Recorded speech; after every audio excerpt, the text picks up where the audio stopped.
गणेशाय नमः।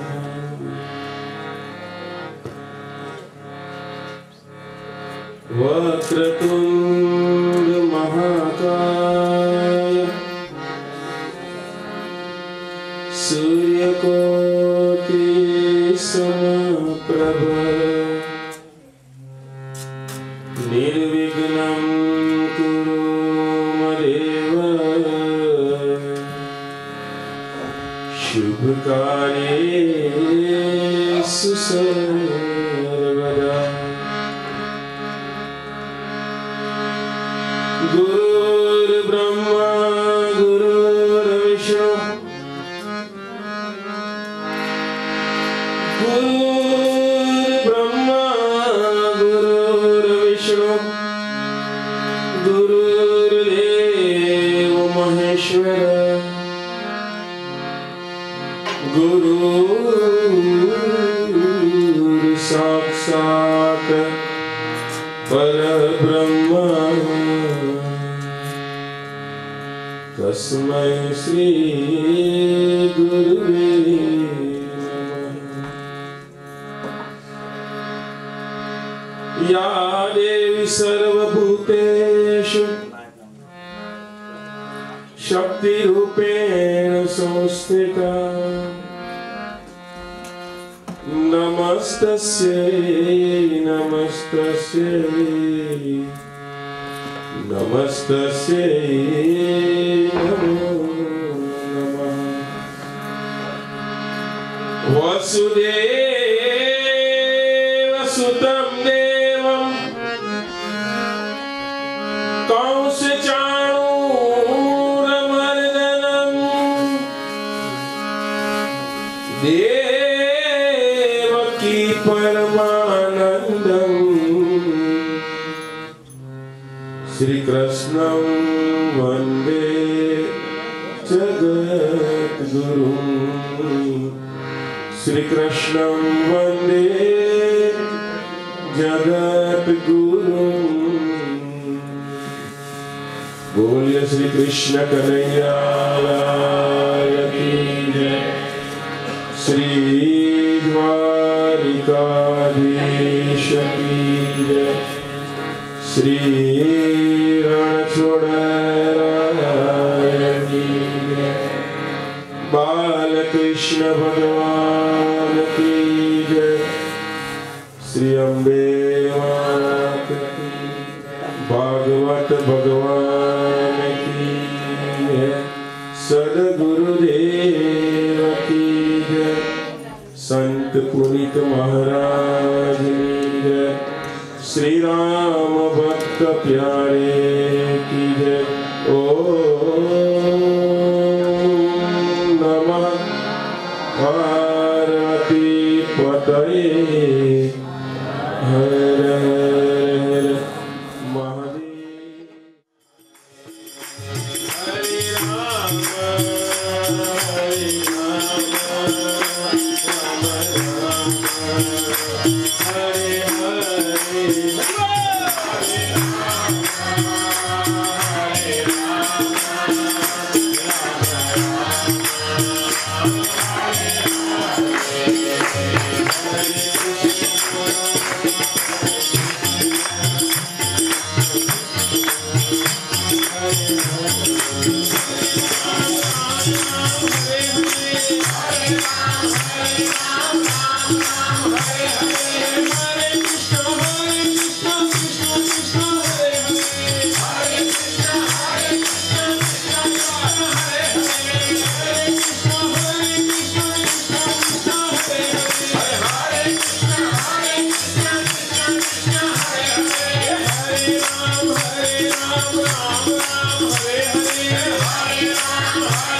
Hare Krishna, Hare Krishna,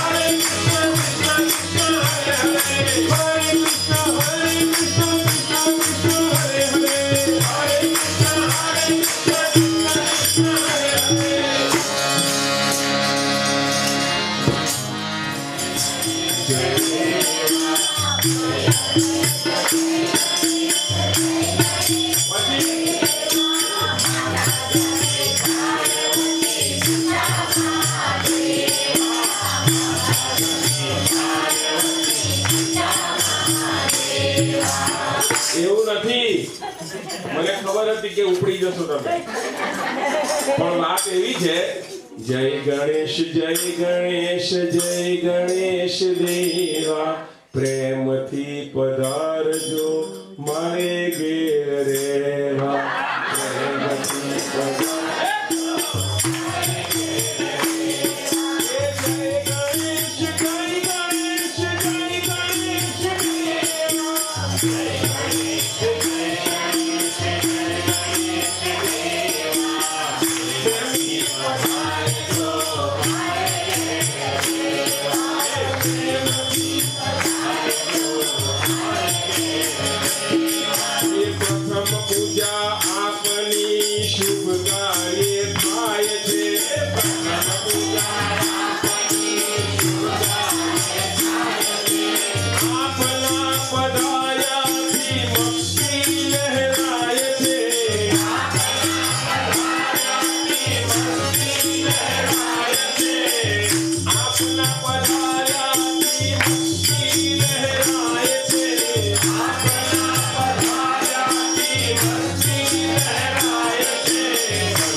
મને કથા ગાવાનો મોકો મળ્યો છે. આ એક નવતર પ્રયોગ છે સાહેબ, નવું જ. મેં તમે શ્રીમદ ભાગવત અથવા તો એનું પાન, રામાયણજીનું પાન ઘણી વખત કર્યું હશે અને આપ બધા વિદિત છો, પરિચિત છો. ઘણી વખત એવું થાય ઘણું મિસ થઈ જાય, વાર્તામાં ને વાતમાં ઘણું મિસ થઈ જાય અને આપણે સાંભળીને ઘરે જઈએ એટલે પાછા હતા એવા બસ એવું. What is this? એકચ્યુઅલી અંદર શું છે કથામાં અને એનો સાર શું? ખરેખર જોવા જઈએ તો આપણે પેલું ખબર નહીં, ભારતમાં જઈએ અને ભારતમાં તો ઘણા બધા મંદિરો, તીર્થસ્થાનો ખબર છે ને આપને, ને પછી તમે નીકળી જાઓ અને પછી તમે જેના ઘરે પહોંચવાના હોય ત્યાં પહોંચો અને પછી એ તમને કે ક્યાંથી આવ્યા કે ફલાણીથી, એટલે પેલા બાજુના ગામની અંદર ડાબે તરફ તમે ગયા પેલા હનુમાનનું મંદિર, એ કયું મંદિર? હવે હાવ નાનું હોય પણ પ્રસિદ્ધિ બહુ મોટી હોય. હવે આપણે ડાબી બાજુ સહેજ વળવાનું હતું, નહીં વળ્યા, સીધા આવ્યા, પહોંચ્યા ખરા પણ પેલું ચૂક્યા. એવી રીતે ઘણી વખત એવું બને કે આપણે પહોંચીએ ખરા, યાત્રા કરીએ પણ મળવાનું શું અંદર ચૂકી જઈએ સાહેબ. તો 7 દિવસની આ કથા એક નવતર પ્રયોગના બાળ ચરિત્ર સુધી, એટલે કે ભગવાનની લીલા જ્યાંથી શરૂઆત થાય છે, લાઈક દસમ સ્કંદ શ્રીમદ ભાગવતનો, એની અંદર આપણે 3 દિવસ યાત્રા કરશું અને યાત્રા કરતા કરતા પહેલા પ્રથમ 2 દિવસ આપણે ચર્ચા પણ કરશું, યાત્રા પણ કરશું, ભગવાન શ્રી કૃષ્ણને યાદ કરતા કરતા આપણા જીવનની અંદર ખરેખર શું જરૂરી છે એની પણ ચર્ચા કરશું અને ત્રીજે દિવસે જન્મ સુધી પહોંચશું અને જન્મ પછી તો સાહેબ બને કે પ્રમાણે રાત્રે 9 વાગ્યા પછી છે દાંડિયા રાસ તમને જે ગમે છે તે કરશું અને ત્યારબાદ ચોથા દિવસથી જલારામ કથા. આ સાક્ષી પોથી છે શ્રીમદ ભાગવતજીની. એ 7 દિવસ હું તો એવું માનું છું કે આ પોથી એટલે કે ભાગવતજી હું માનું ત્યાં સુધી પ્રથમ વખત મારા મોડે અને તમારા સાનિધ્યની અંદર જલારામ કથા સાંભળશે. વિષય બીજો જ ચર્ચે. હવે તમે મને પૂછો કે કેમ આમ, તો હું તમને એક સવાલ સિમ્પલ પૂછું, તમારા કોઈ વખાણ કરે તો તમને ગમે ખરું? અલ્યા બોલો ને. જો એક વાત કહું તમને, બીજે પહેલા તો સીધી વાત કરી રહ્યો છું કે મારા સ્વભાવ પ્રમાણે હું એવું માનું છું કે ભક્તિ ગંભીર નથી. ભક્તિ ગંભીર હોય જ નહીં શકે. એ તો એટલે ભગવાનનું એક નામ છે સત ચિત આનંદ સ્વરૂપા.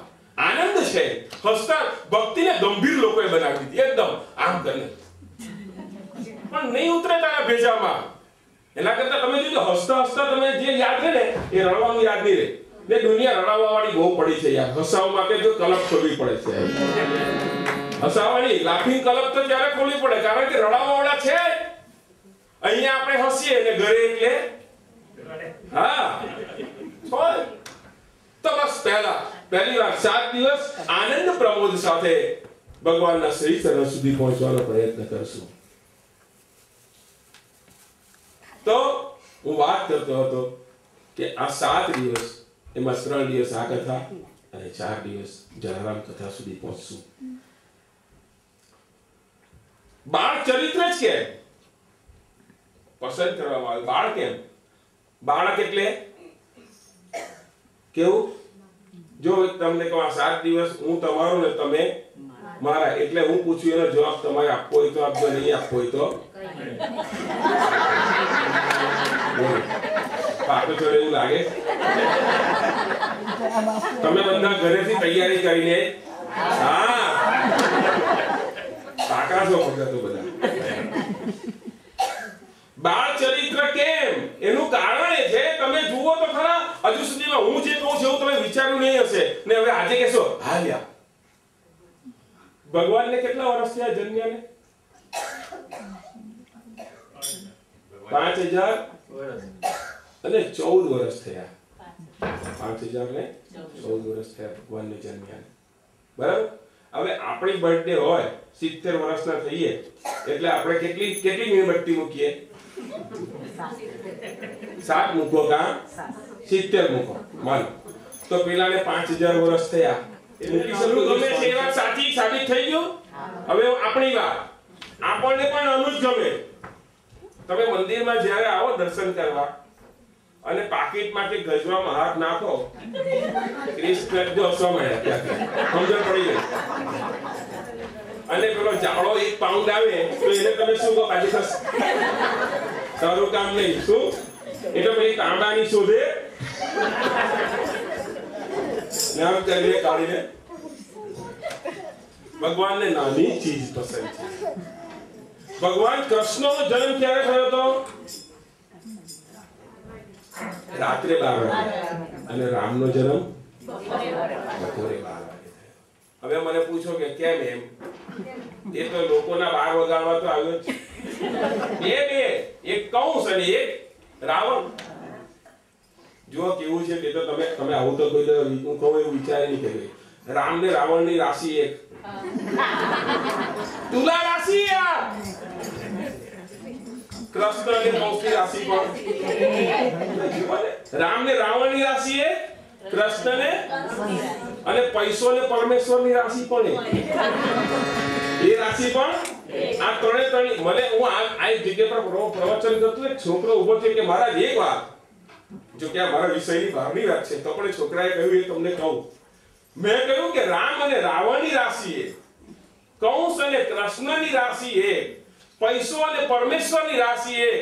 તે ઉભો થયો કે ગાંધીને ગોડસેની પણ એક. અને એના કરતા પણ વધારે કહ્યું મને કે ઓસામા અને ઓબામાની એક. ભગવાન ક્યાં પણ ગોદી કાઢે. તો ભગવાન રામનો જન્મ કેટલા વાગે? બપોરે. અને પેલાનો ભગવાન રામ પહેલા જન્મ્યા હતા કે કૃષ્ણ? રામ જન્મ્યા.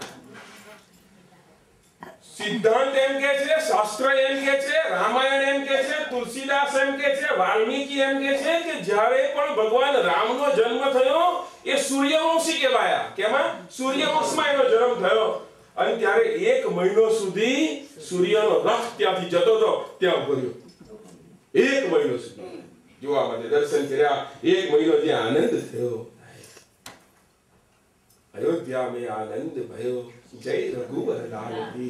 कौशल्या को लालो भयो, जय रघुवर लाल की. એ જોયું ને 1 મહિનો સુધી. વિજ્ઞાન નહીં માને તો ઊંચું મૂકો. 1 મહિનો સુધી સૂરજ ઉભો ના રહે કઈ વાંધો નહીં. અમારે વિજ્ઞાનને કોઈ લેવા દેવા નથી સાહેબ. અને અંતે તો વિજ્ઞાનને માનવું પડ્યું છે અમુક તો. ના કરતા નાસા, તમે નાસાની વેબસાઇટ ખોલો તો એની અંદર છે ને આપણો પેલો રામ સેતુ છે. એ લોકો શોધી કાઢ્યું કે હતું. આપણને સમજણ જ પડતી, ધોળિયાઓને પડતી થઈ ગઈ. ક્રિસ્ટલ આખી ટેકનોલોજી હમણાં ઉપર ડિસ્કવરી જોતો તો એની અંદર હતું આપણે દ્વારિકાની અંદર પેલી જે આપણી નગરી આખી સોનાની દ્વારિકા એના અમુક અંશ શોધી કાઢ્યા એ લોકો. એટલે છે તો ખરું આપણું શાસ્ત્ર કઈ એમને તો યાર 5000 વર્ષ થયા તો પણ આજે એનો એ જ આનંદ. નંદ ઘેરા નંદ ભયો જય કનૈયા. તમે જુઓ ને સાહેબ, સેટ પણ ઓછો થયો તો મને કહો. ઉલટો ઉત્તર આ બધી વસ્તુ પ્રક્રિયામાં વધે જ ગતિ નથી. કનૈયાનો જન્મ. અને ભગવાન રામ એ મર્યાદા પુરુષોત્તમ. ભગવાન રામ એટલે હાવ તમને સીધા તમે જુઓ એ ઉભા હોય તો એકદમ સીધા હોય. ઉભા હોય એકદમ સીધા. રામ ને કૃષ્ણ ઉભો હોય તો હોય સીધો. ये केवो छे यस इसको नाम कहते हैं बांके बिहारी. बांको बिहारी छे ये सीधो નથી. એ ઉભો છો કેવો? બોલો તો ખરા.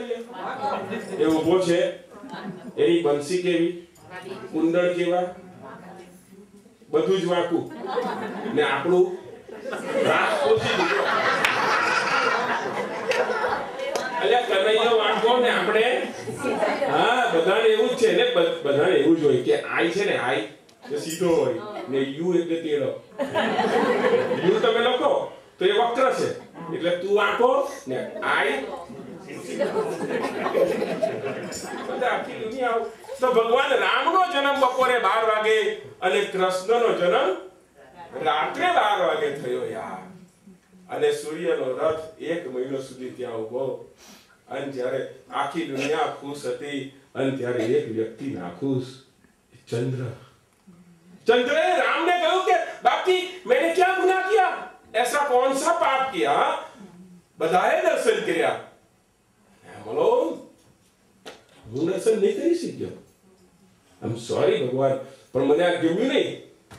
હા ત્યારે ભગવાને એપોલોજાઇઝ કરી, યાર ભગવાને પણ કહ્યું યાર બરાબર તારી વાત તો સાચી કે તે કોઈ એવો ગુનો નહીં કર્યો, હું સૂર્યવંશમાં જન્મ્યો એટલે કે યાર કાકાના છોકરા કહેવાય ને ચંદ્ર ને સૂર્ય, તો યાર તો એટલે કાકાને ત્યાં કોઈ પ્રસંગ હોય તો બીજા ના બોલાવે, શું કરવું, આ જન્મ થઈ ગયો કે છે, હવે આગળ કઈ વધી શકાય એમ છે નહીં, પણ તને એક સંતોષ આપું, શું કે અત્યારે સૂર્યવંશમાં મારો જન્મ છે, હવે થઈ ગયો કહ્યું, પણ જ્યારે કૃષ્ણનો જન્મ થશે ચંદ્રવંશમાં ત્યારે મારા વાલા આખી દુનિયા ઊંઘી હશે ને તું એકલો જ જાગતો હશે, હે આખી દુનિયા ત્યારે ઊંઘી હશે ને તું એકલો, તને એકલાને દર્શન આપીશ જા આનો, એટલે તો એ કરુણા કર, ભલે હું સૂર્યવંશમાં છું પણ આજથી મારા નામની પાછળ જ્યાં તારું નામ લગાશે એટલે રામચંદ્ર ભગવાન હતી, રામની પાછળ ચંદ્ર લાગ્યું નામ એ આ કારણથી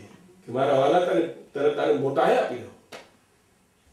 કૃષ્ણ પ્રભુના નામ પર ભક્તો દીવાના થઈ ગયા, સંતો કહે છે કેટલા ભક્તો દીવાના થયા યાર, એનું નામ જ એવું, રામને સમજવા છે ને સીધા, પણ કૃષ્ણને સમજવા ને સાહેબ લોકો કૃષ્ણને બહુ પેલું કહે એ વાકો એ આવો હોય તેવો, પણ મારો વાલો મારો કનૈયો એવો નથી યાર, મારો લાલો એવો હોઈ ના શકે, પરિસ્થિતિને અનુરૂપ કોઈ વળ્યો હોય કોઈ દળ્યો હોય તો એ કૃષ્ણ છે સાહેબ, એ મહાભારતના યુદ્ધમાં હોય કે જશોદાનો લાલ એ લીલા કરતો હોય ત્યારે એનું સ્વરૂપ, હું તો માનું ત્યાં સુધી દરેક સ્વરૂપમાં કૃષ્ણ એક છે, એક રસ છે, એક રૂપ છે, બીજું બધું નહીં।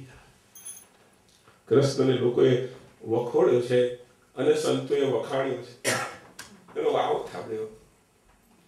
કૃષ્ણ પ્રભુના નામ પર ભક્તો દીવાના થઈ ગયા નરસિંહ મીરાને બોધ સૌને લઈ ગયા, અને લઈ ગયા બોધ સૌને ને સાચે સાચું કહી ગયા, અને કહી ગયા એવું કર્યાથી પાપી પાવન થઈ ગયા, અરે થઈ ગયા પાવન ઘણાને ના સમજ્યા તે રહી ગયા, અને રહી ગયા જગમાં ભટકતા ને દિવસો સૌ વહી ગયા, અને વહી ગયા લઈ ગયા રહી ગયા જગતમાં ને ભટકતા સૌ રહી ગયા, અને લઈ ગયા જે સાચી કમાણી તે રામ ભક્ત થઈ ગયા।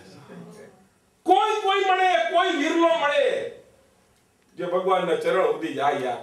અમે સાહેબ હું તમને વાત કરું તો બહુ મજાની વાત છે, અમે હવે પેલી કેરીની સીઝન આવે ને આમાં કેરી અમે કથા કરવા જતા હોય આ બાજુ મુંબઈ બાજુ, તો વલસાડની કેરી બહુ વખણાય, ખબર ને તમને બધી ખબર, તમને ત્યાં હું વખણાય એ કહું તો સુરત નું હું વખણાય ભૂલી જાઓ, ગાડી ને હવે ભૂલી જાઓ, લોચો 21 જાતના લોચા, હવે લોચો સવાલ પૂછો, હું છે ને આ 7 દિવસમાં તમને કેવી રીતે ખાવ શીખવીશ, કારણ કે સુરતી સ્વભાવ છે સાહેબ, એટલે કોક વાર તો અંદર રેસીપી આવશે જ, પણ તમારે કાગળ અને પેન લઈને આવવાનું, ભજન નહીં લખવું હોય તો કઈ નહીં, પણ રેસીપી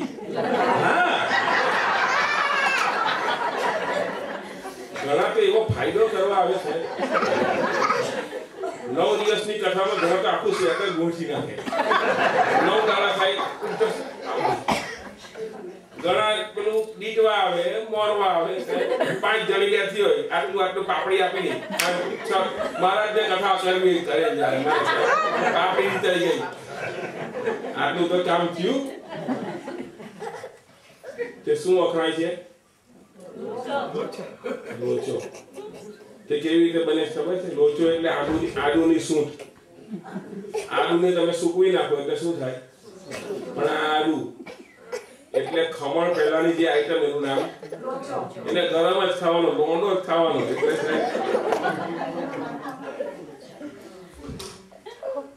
ક્યાંનું શું વખણાય, તે અમે લોકો જઈએ ને તો રસ્તામાં પેલા આમ કરીને બારીમાંથી બધા જોઈ, વલસાડ આવે ને આંબો જોઈ, પછી એમ કરીને ઊભા રહે કે આ વખતે આટલા મોર લાગી ગયા છે એટલે ખરી જાય, બધા મોર હોય ને ખરી જાય. પછી મરવા લાગે. શું લાગે? મરવા લાગે. પછી આ પાછા અમે જતા હોય ત્યાં આમ કરીને જો, અને જો બીજું વાવાઝોડું આવે અને બધા મરવા ખરે એટલે બધા વિચાર જોઈ મરવા પડ્યા. શું થયું? કે મરવા પડ્યા ને રખડો ઉભા થવાના. આ બધી જે હું બધી 7 દિવસ વાતો કરીશ ને એ વાતો એ છે ને કે તમારે હસવાની હસીને કાઢીને જ નાખવાની. જોજો દરેક વાતની અંદર દરેક રમૂજની પાછળ જે ક્રીમ છે એ લેતા શીખજો. મરવા પડ્યા. હવે આંબાની ઉપર કેટલી બધા મોર હતા, તે મોર ખર્યા, પછી મરવા લઈ ગયા, એ મરવા પણ અડધા ખર્યા. હવે આ કેરી એ ધીરે ધીરે જે ઝાડ પર હતી જે થોડી થોડી મોટી થઈ તે બેરોની નજર ગઈ. તમારી નજર કેરી પર જાય કે આનું અથાણું કરું કે છૂંદો. ત્યાં ઘણી બહેનો કેરી લાવે અને અથાણા કરે, છૂંદા કરે, નહીં હોય તો પછી મુરબ્બો કે છે, મુરબ્બો, પછી કચરી, પેલી કચરી કરે. પછી છોકરાઓ એનો દબાવીને કસ કાઢી જાય. કોઈ ચીરિયા કરે, કોઈ કાપીને ખાય, કોઈ છોતરા કાઢીને ખાય. બેનો તો ફજેતો એ કરે. ફજેતો કરો છો કે નહીં? હવે કોઈનો ફજેતો કરો તો પાછા ફોકનલ ખાઓ. આજે તો અમે ફજેતો કર્યો. આવું કહેવાય કોઈને? ત્યાં સુધી એ વાંધો નથી. આ બેનો કેરી આમ પેલું ગોરવા કરે ને પછી એ આમ 3 જણી જે છે લાઈનમાં. પહેલી સાસુ જે હોય આમ રસ કાઢે, બાજુમાં એની વહુને આપે, એની વહુ જોરથી એનો ગોટલો ચડીને જાય ત્યાં સુધી ગોટલાને હમાર કરે. પછી ત્રીજીને આપે, તે ત્રીજી દૂધમાં ધોઈ, પાણીમાં ધોઈ, અને પછી દયા આવે કે હવે ગાયને નાખી દો. એટલે કઈ રવા જ હાવ કોડિયું કરીને આપ્યું છે હવે કે ગાયને નાખી દો. આવી પરિસ્થિતિમાં આટલી બધી જો વાત હવે આવે છે, પછી આના પછી પણ એક પ્રક્રિયા બાકી છે. બોલો યાદ હોય તો કહો. જો બધું યાદ છે. એને સૂકવે છાપરા પર અને પછી તોડીને બોટલી હેકીને ખાઈ નાખે 2 જણા. હવે એની કેટલી ખરાબ હાલત કરી તમે. હવે તો છોડો, બોટલી થઈ ગયા. આ બધી પ્રક્રિયામાંથી વિચાર કરો કે આખા આંબાની માંડ એક કેરી ભગવાનના ચરણમાં ગઈ સાહેબ. આવું જ છે અમારામાં. આ બધો મોર લઈ ગયો છે એટલે મારે કઈ હરખાઈ જવાનું. એક વાવાઝોડું આવે તો અડધું, કાલે વરસાદ પડવો જોઈએ એટલે તમે આવશો.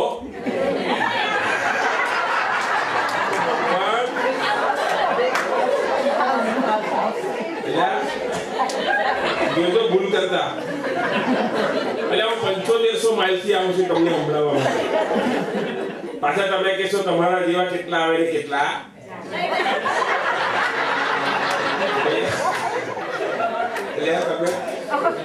મને ચોખ્ખો છે ને, ચોખ્ખો એટલે તમે કથા કરો કેવું. ચોખ્ખો છે ને, ચોખ્ખો એટલે સંસ્કૃત શબ્દ છે અક્ષત. શું છે? જો અક્ષત જે ચોખ્ખો છે એ કેટલી બધી પ્રક્રિયામાંથી પસાર થાય. નંબર 1 છે એનું ધાન થાય, એનું અનાજ થાય, માને કે એને ખાવામાં કામ લાગે. બરાબર છે.